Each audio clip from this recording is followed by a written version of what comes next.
Dear students, next we will see the Great Northern Plains. What is plains? A plain is a flat sweeping landmass that generally does not change much in elevation.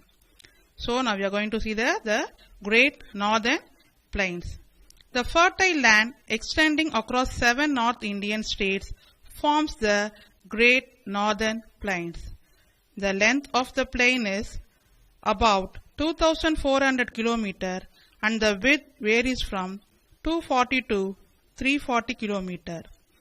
Its width increases from east to west.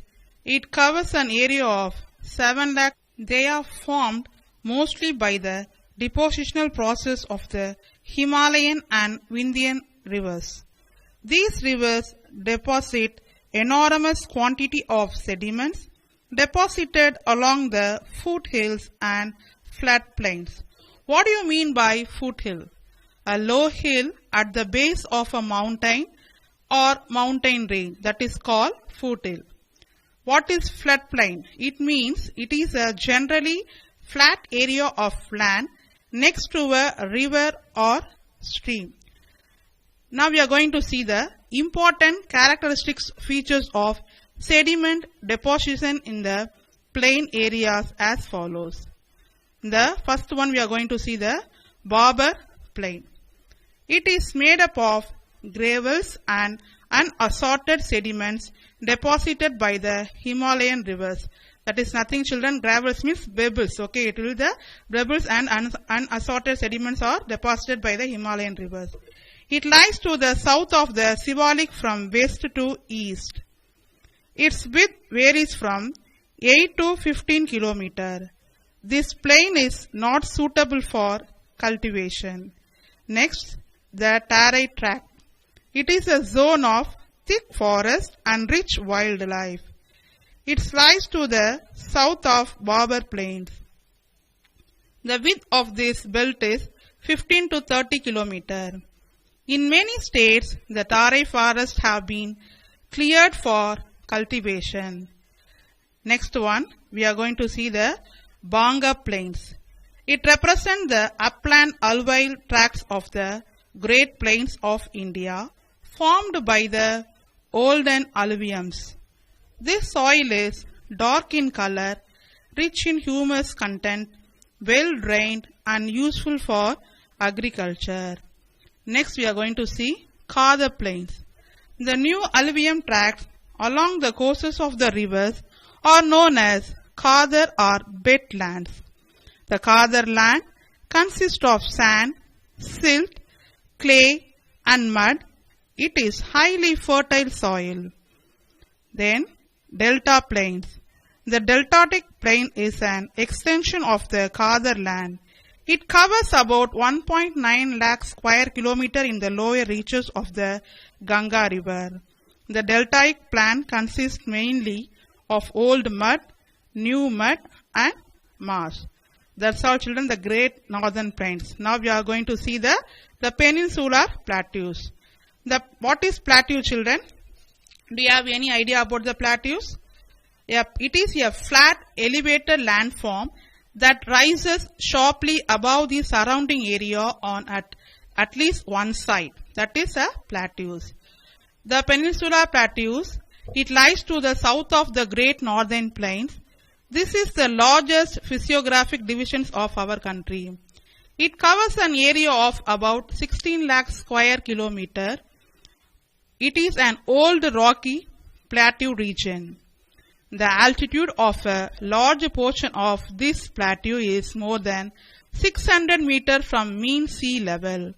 The peak of Anaimudi is the highest point in the plateau. Its height is 2,695 meters and is located in Anaimalai. The general slope of this plateau is towards east. The Great Plateau is a part of the Gondwana. It is a very ancient plateau, landmass. Due to the old age, the rivers in this region attained their base level and developed broad and shallow valleys. Then the river Narmada divides the plateau region of India broadly into two parts. The region lying to the north of the Narmada is called the Central Highlands, and the region lying to the south of Narmada is called the Deccan Plateau. So, now we are going to see that one, Central Highlands and Deccan Plateau. The Central Highlands extend between the river Narmada and the northern Great Plains. The Aravallis form the west and northwestern edge of the Central Highlands. The height of these hills is about 1500 meter in southwest, while near Delhi the height is hardly 400 meter. Guru Shikhar with 1722 meter is the highest peak of this range. The western part of the Central Highland is known as the Malwa Plateau. It lies to the southeast of Aravallis and to the north of Vindhyachal range. The part of the Central Highland which extends to the east of Malwa Plateau is known as Bundelkhand. The eastern part of the Central Highlands which lies in the northeastern part of the Indian Plateau is known as the Chota Nagpur Plateau. This region is very rich in mineral resources, particularly iron ore and coal. Now see the Deccan Plateau. This physiographic division is the largest part of the plateau region of India. The shape of this plateau is roughly triangular. The area of this plateau is about 7 lakh square kilometer and the height ranges from 500 to 1000 meter above sea level. The Western Ghats forms the western edge of the peninsular plateau. It runs parallel to the Arabian Sea coast. The northern part of this range is called as Sahyadris. The Eastern Ghats join the Western Ghats and the Nilgiris hills bordering Karnataka and Tamil Nadu. Now we are going to see the Indian desert.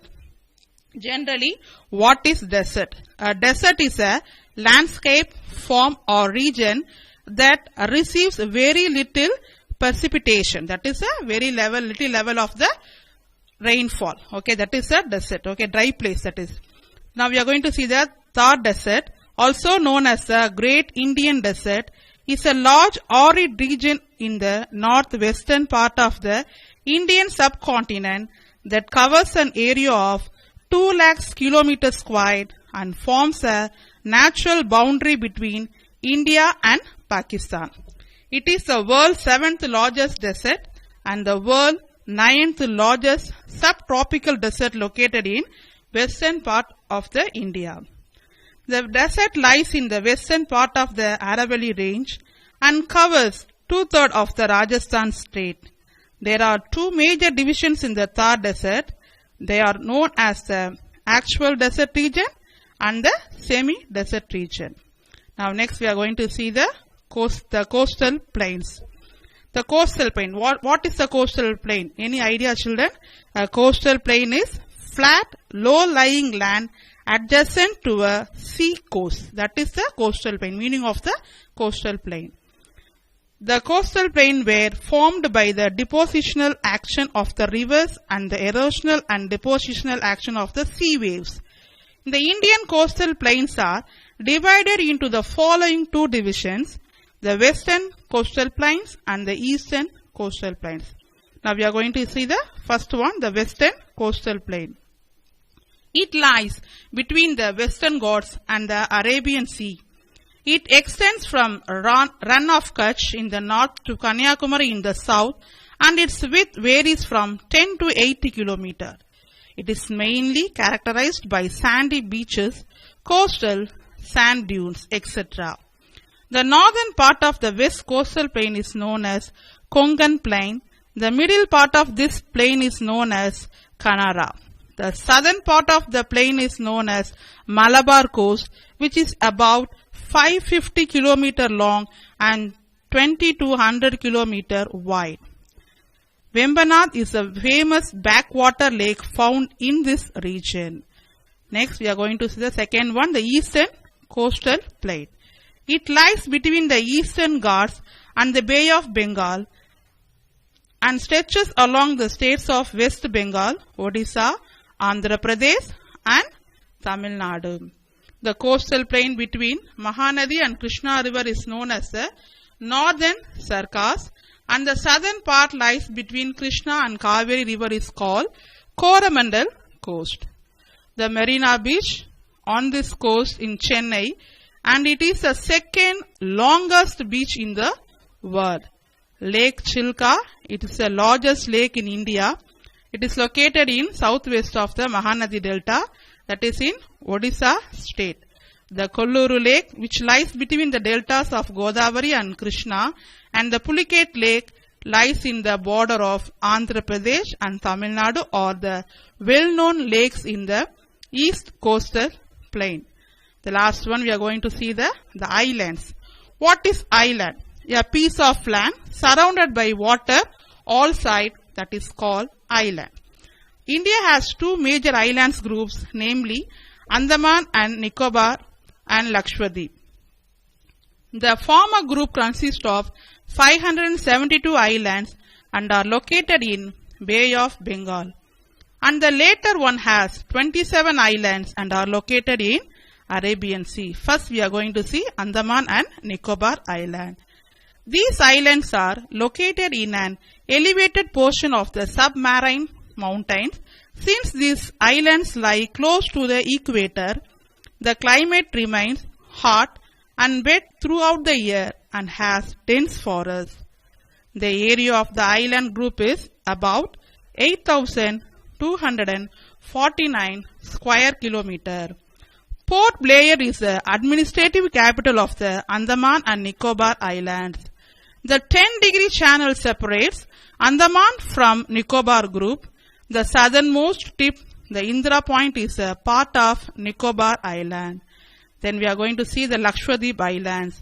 This is a small group of coral islands located off the west coast of India. It covers an area of 32 square kilometers. Kavaratti is its administrative capital. Lakshadweep Islands are separated from the Maldives Islands by the 8-degree channel. The uninhabited Pitt Island of this group has a bird sanctuary. It was named as Lakshadweep in the year 1973. The last one, offshore islands. Besides the two group of islands, India has a number of islands along the western coast, eastern coast, in the delta region of Ganga and in the Gulf of Mannar.